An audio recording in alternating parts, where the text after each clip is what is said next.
Hello everyone, welcome back to our channel. So NEET 2025 కోసం చాలామంది అడుగుతున్న డౌట్స్ ఏంటంటే, ఏవైతే సేఫ్ స్కోర్స్ ఉన్నాయో నెక్స్ట్ ఇయర్కి 2025లో MBBS or BDS or AYUSH seat రావాలంటే, ఫ్రీ సీట్ రావాలంటే ఎన్ని మార్క్స్ కావాలో అన్నది చాలామందికి డౌట్ ఉన్నది. సో ఈ వీడియోతో మీకు అన్ని డౌట్స్ క్లియర్ అయిపోతాయి. లాస్ట్ వరకు చూడండి, ఎక్కడ స్కిప్ చేయకుండా చూడండి. సో మా టెలిగ్రామ్ ఛానల్ కూడా ఫాలో అవ్వండి, లింక్ అన్నది డిస్క్రిప్షన్లో ఇచ్చాం. వాట్సాప్ ఛానల్ని కూడా ఫాలో అవ్వండి, అక్కడ డౌట్స్ మీరు అడగండి. సో ఈ వీడియోలో మీకు సేఫ్ స్కోర్స్ అన్నవి MBBS free seat and BDS free seat రావాలంటే సేఫ్ స్కోర్స్ ఎంత రావాలి, ఎంత వస్తే ఉంటుంది, అండ్ కట్ ఆఫ్ ఎంతలో ఉంటే మీకు సేఫ్గా ఉంటారు, ఈ నీట్ 2025 కాంపిటీషన్ ఎలా ఉంటుంది అన్నది పూర్తిగా ఎక్స్ప్లెయిన్ చేస్తాను. సో జాగ్రత్తగా వీడియోని కంప్లీట్ వరకు చూడండి.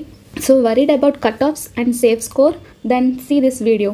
Cut offs and safe score will depend on exam pattern difficulty. It might decreases this year than last years cut off. అంటే cut offs and safe scores అన్నవి పేపర్ డిఫికల్టీ మీద and ఎంతమంది అయితే exam ఇస్తున్నారో కాంపిటీషన్ని బట్టి కూడా కట్ ఆఫ్స్ అన్నవి ఇయర్ టు ఇయర్ చేంజ్ అవుతూ ఉంటాయి, అండ్ సేఫ్ స్కోర్స్ అన్నవి కూడా చేంజ్ అవుతూ ఉంటాయి.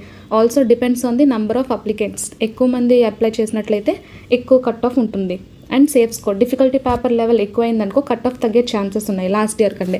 So it's better to score near by at least last years cut off. And last year cut ఆఫ్తో పోలిస్తే మీరు దగ్గరగా స్కోర్ చేసినట్లయితే మీరు సేఫ్గా ఉండొచ్చు. లైక్ జనరల్ కేటగిరీకి ఖచ్చితంగా 650+ స్కోర్ చేస్తే మీకు ఖచ్చితంగా ఫ్రీ సీట్ ఎంబీబీఎస్ అనేది ఈ ఇయర్ మీకు వస్తుంది. Irrespective of category it's better to score 600+.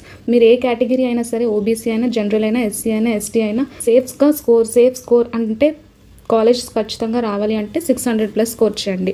Nearly 1000 medical seats are going to add this year. So దానివల్ల కూడా కట్ ఆఫ్స్లో ఏమైనా చేంజెస్ రావచ్చు, బట్ కాంపిటీషన్ ఎక్కువైతే కట్ ఆఫ్స్లో కూడా చేంజ్ వస్తుంది. So last year cut offs ఎలా ఉన్నాయో చూద్దాం. గవర్నమెంట్ కాలేజెస్కి మ్యాక్సిమం ఓపెన్ కేటగిరీలో ఏయూ అండ్ ఎస్పీయూ. ఓపెన్లో 616 కట్ ఆఫ్ ఉంది, ఎస్డియూలో 606. సో బీసీఏలో 590, ఎస్డియూలో 574. ఏం కేటగిరీ, ఆ కేటగిరీకి రీజియన్ వైజ్గా ఎంత స్కోర్ ఉందో చూసుకోండి. సో లాస్ట్ ఇయర్ ఆ కట్ ఆఫ్ ఉంటే ఈ ఇయర్ ఆ మార్క్కి కట్ ఆఫ్ ఇంకా పెరగచ్చు, ఆర్ఎల్స్ పేపర్ డిఫికల్టీ ఎక్కువైతే ఈ మార్క్ ఇంకా తగ్గచ్చు. బట్ మీరు లాస్ట్ ఇయర్ కంటే కట్ ఆఫ్ కంటే ఎక్కువ స్కోర్ చేస్తేనే మీరు సేఫ్గా ఉన్నట్టు ఈ సంవత్సరం సీట్ రావాలంటే. సో మీరు ప్రైవేట్ కాలేజెస్లో కూడా కట్ ఆఫ్ చూసుకోవచ్చు. ప్రైవేట్ కాలేజెస్ అంటే category A seats, government semi government seats ఉంటాయి category A seats. So last year ఓపెన్కి, బీసీఏకి, బీసీబీకి అన్ని కేటగిరీస్కి రీజియన్ వైజ్ కట్ ఆఫ్స్ అన్నవి మా యూట్యూబ్ ఛానల్లో ఆల్రెడీ పోస్ట్ చేసాం.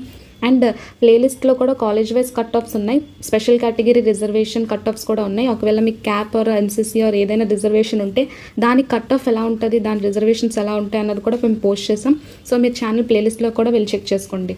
నీట్ అప్లికేషన్ రిలేటెడ్ ఏమైనా డౌట్స్ అండ్ క్వైరీస్ ఏమైనా ఉంటే మా వాట్సాప్ గ్రూప్ ఛానల్ అనేది లింక్ డిస్క్రిప్షన్లో ఉంది. సో ఆ గ్రూప్ అనేది జాయిన్ అయ్యి అక్కడ మీరు మా మెంటర్స్కైనా అడగచ్చు, ఆర్ఎల్స్ అడ్మిన్స్కైనా అడగచ్చు, ఆర్ గ్రూప్లో అయినా మీరు డౌట్ అనేది పోస్ట్ చేయొచ్చు. అండ్ ఈ కమెంట్ సెక్షన్లో కూడా మీరు ఏమైనా డౌట్స్ ఉంటే మేము వెంటనే మీకు రిప్లై ఇస్తాం. సో ఏ మిస్టేక్ చేయకుండా నీట్ అప్లికేషన్ అనేది సక్సెస్ఫుల్గా సబ్మిట్ చేయండి. ఏమైనా డౌట్స్ ఏమైనా ఉంటే మేము ఇక్కడ ఫ్రీగా మీ డౌట్స్ అన్నీ క్లియర్ చేస్తాం. Thank you so much.